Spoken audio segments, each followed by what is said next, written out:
When Richard Miro's doctor told him he would get faster treatment for his prostate cancer south of the border, the 66-year-old jumped at the chance.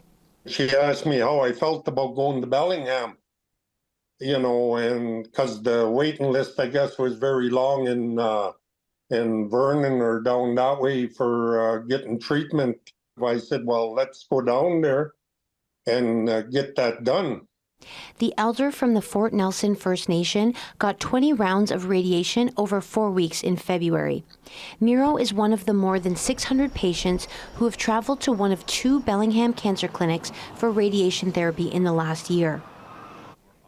Health Minister Adrian Dix says sending patients to Bellingham has reduced the waitlist size for radiation therapy in BC by 24%. He acknowledged, however, that more needs to be done. He says BC Cancer is hiring more oncologists so patients can be seen faster.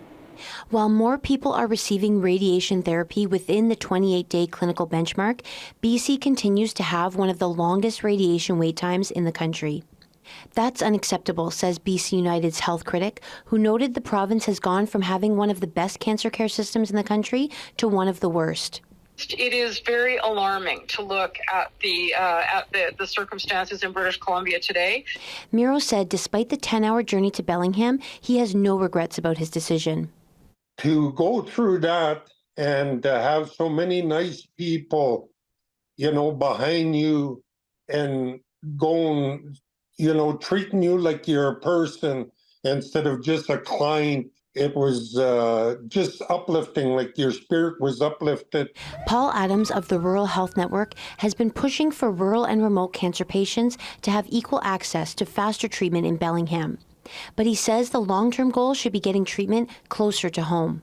Shipping people out of province is not an intended long-term consequence.